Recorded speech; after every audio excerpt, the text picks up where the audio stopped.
وہ غیر کشمیریوں کے لیے کھول دی گئی ہے. اور مودی نے کہا کہ کشمیر کا معاملہ میں نے حل کر دیا ہے.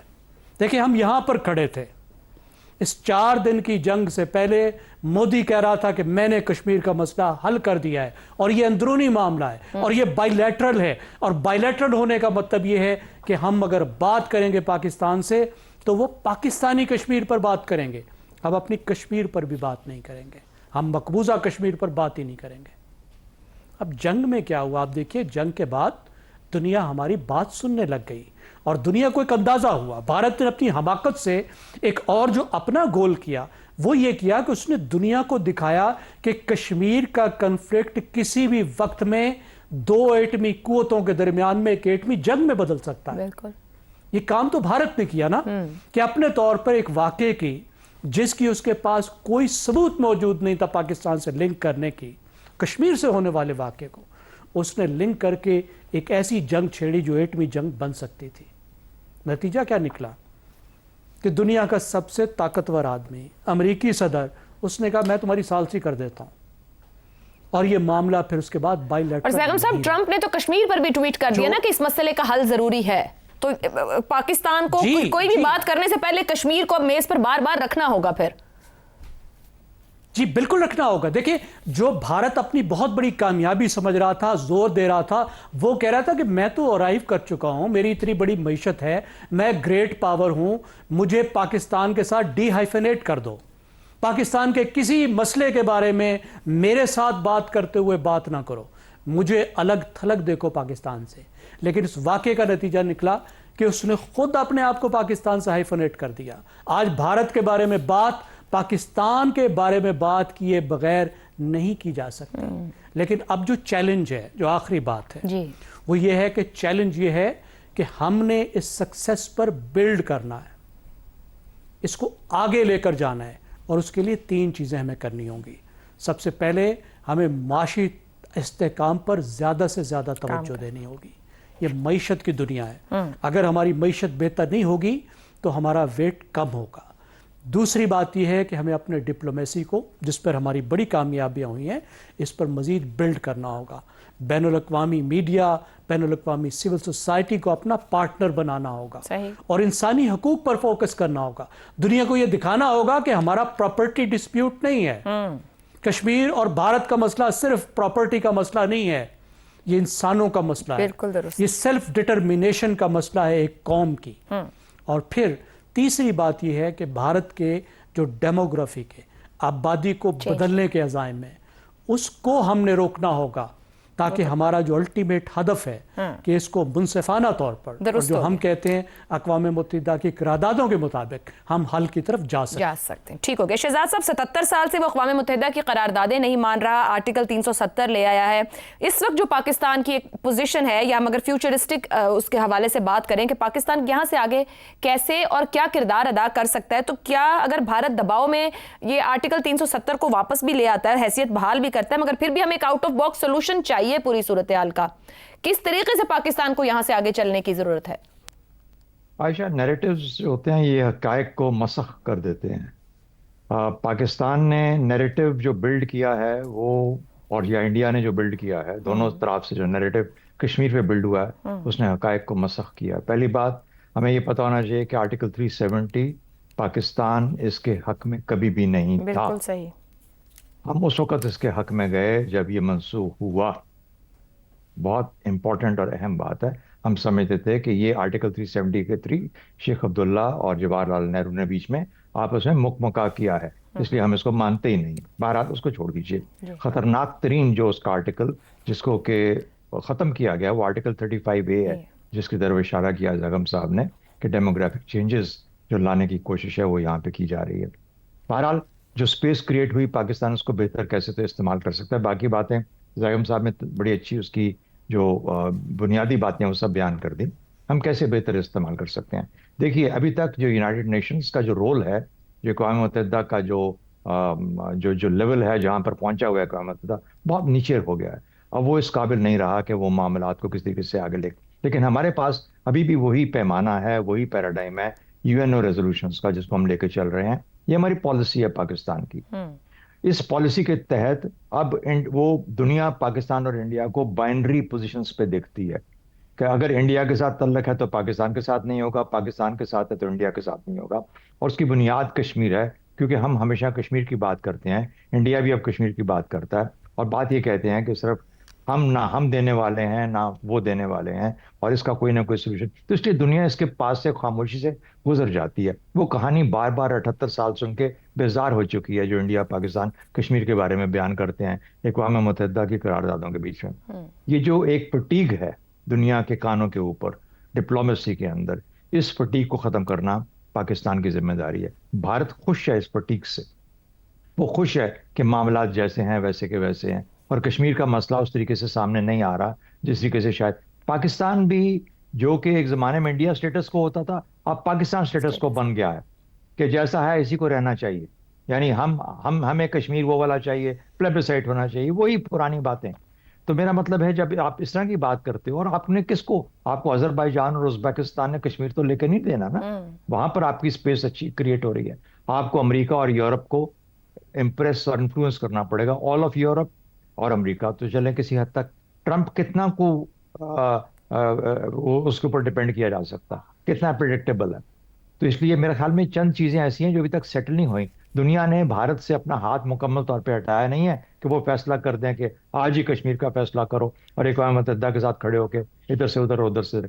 میرا اپنا خیال یہ ہے کہ پاکستان کو اس اسپیس کو استعمال کرتے ہوئے ڈپلومیسی میں تھوڑی سی کریٹیوٹی کرنی پڑے گی، ایک مختلف انداز میں۔ دنیا آپ کی بات سننے کے لیے تیار ہے، لیکن آپ پیغام لے کے کیا جا رہے ہیں ان کے پاس، سنا کیا رہے ہیں؟ اگر وہی پرانی کہانی سنا رہے ہیں۔ شہزاد صاحب ایک چھوٹی سی بات اسی بات کے اوپر، جب آپ جی ڈپلومیسی کی بات کر رہے ہیں، پاکستان کو کس طریقے سے، آخر ہم 77-78 سال سے تو کر رہے ہیں اس معاملے کو لے کر، یہاں سے ہمیں کس طریقے سے بات کو سمجھانے کی ضرورت ہے، جس کریٹیوٹی کی آپ بات کر رہے ہیں، کس طرح ہم اپنا پوائنٹ آف ویو زیادہ مؤثر طور پر رکھ سکیں؟ دیکھیے، اگر آپ کسی ایک ڈبے کے اندر بہت سارے پیسز ان کو ویسے کا ویسے ہی چھوڑ دیں ایک ہی جگہ پہ، اور ایک ہی جگہ ہاتھ ڈالیں گے تو وہ 2-3 ٹکڑے ہی باہر نکلیں گے ہمیشہ، لیکن آپ کو ان کو کئی دفعہ اسکریمبل کرنا پڑتا ہے، ان کو ہلانا پڑتا ہے، ہلا کے پھر اس میں سے دیکھیں کہ شاید کوئی نئے سولوشن نکلیں۔ اب میرا کام یہاں بیٹھ کے یہ پالیسی دینا تو نہیں ہے، کوئی مجھ سے پوچھے گا تو میں ضرور بتا دوں گا، لیکن لکھا بھی ہے اس کے بارے میں آپ سے پرانے اپنے پچھلے آرٹیکل کی بات کر سکتا ہوں۔ میرا خیال ہے پاکستان کو کشمیریوں کو اب زیادہ امپورٹنس دینی چاہیے، صرف انسانی حقوق کی بنیاد پہ نہیں، اس حقوق کی بنیاد پہ بھی کہ کیا کشمیر ایک بذات خود ایک سوئٹزرلینڈ جیسا ایک نیوٹرل ملک ان 3 ملکوں کے بیچ میں بن سکتا ہے۔ یہ 2 حصے نہیں ہیں انڈیا پاکستان، چین بھی ساتھ شامل ہے کشمیر کے اندر، یا یہ کہ ہم چین کے ساتھ مل جائیں اور چین کا کام ہے کہ میں تو 50 سال 100 سال انتظار کروں گا، پھر میرے پاس پہلے ہانگ کانگ آئے گا، پھر فلانا آئے گا، پھر تائیوان آئے گا، پھر کبھی کشمیر بھی آ جائے۔ تو کہنے کا مطلب ہے کہ Pakistan has to change the paradigm. Pakistan India بڑا خوش ہے جس طریقے سے معاملات ہیں ایسے کے ایسے ہی رہیں گے، پاکستان کو اینٹی اسٹیٹس کو ہونا چاہیے آج، اور کوئی نہ کوئی تبدیلی لے کے آنی چاہیے، ورنہ یہ جو اسپیس جس میں دنیا آپ کی آواز سن رہی ہے یہ آہستہ آہستہ ختم ہو جائے گی، فزل آؤٹ ہو جائے گی، اور آپ یہ جو آپ نے گین کیا ہے اس کو ضائع کر دیں گے۔ حسن نثار صاحب، جہاں شہزاد صاحب بات ختم کر رہے ہیں، کیا پاکستان خود کلیئر ہے کہ اس کو اس مسئلے کا کیا حل چاہیے، ایک مسئلہ کس طریقے سے سارٹیڈ آؤٹ ہو سکتا ہے اس خطے میں؟ ہماری ایک کلیئرٹی ہے یا 77-78 سال میں وہ کلیئرٹی بھی ہم کہیں کھو رہے ہیں؟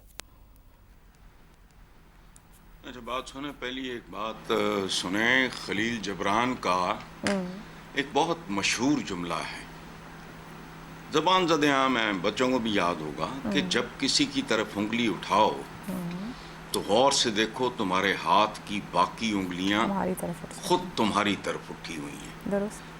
بڑے خوبصورتی سے شہزاد صاحب نے 2-3 باتوں کی طرف اشارہ کیا ہے، میرا خیال ہے جو ایکسٹرا سینسٹیو ہوں گے وہی کمپریہینڈ کر سکیں گے، مجبوری ہے ان کی، آئی انڈرسٹینڈ۔ اچھا، میں شروع کرتا ہوں اس بات سے کہ مقبوضہ کشمیر میں غیر آئینی غیر قانونی حکومتیں،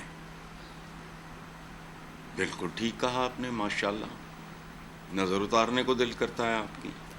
اس کے بعد آپ نے کہا انسانی حقوق کی پامالی، اس پہ بھی آپ کا صدقہ دینے کو دل کرتا ہے، یہ سب سچ ہے، لیکن انفارچونیٹلی یہ جو آپ نے مسئلے کے حوالے سے حل والی بات کی ہے تو آئی ڈونٹ تھنک سو، خاطر جمع رکھیں، آپ کا موجودہ عالمی امیج جو ہے اس کو آپ ضرورت سے زیادہ پھلا رہے ہیں. غبارہ چھوٹے سائز کا ہے, پھونکیں زیادہ مار رہے ہو. یہ فیزز آتی جاتی رہتی ہیں. رہ گیا ٹرمپ, اس نے عمران کو ایک ملاقات میں کہا تھا کہ میرا دوست ہے. وہ امریکن تو 50 ملاقاتاں تو بعد توڑے دوست نہیں ہوندے, وہ ساڈے ورگے چبل نے. اچھا آگے چلو. صحیح.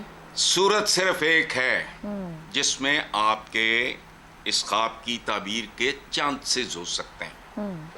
لگے گا پیڑا مروڑ اٹھے گا, لیکن سن لو, پہلے پاکستان کو جینوئنلی ہر اعتبار سے, اقتصادی ہو, جمہوری ہو, اخلاقی ہو, وغیرہ وغیرہ وغیرہ, ایک ایسی ریاست بناؤ جس کے لیے لاکھوں گھر برباد ہوئے تھے. پھر دیکھو کہ ان اچیویبل ٹارگٹس, میں اس کو ان اچیویبل ٹارگٹ کہہ رہا ہوں. ان اچیویبل ٹارگٹ بھی جب آپ اپنے آپ کو امپروو کرتے ہو, ان اچیویبل ٹارگٹ بھی اچیویبل ہو سکتا ہے.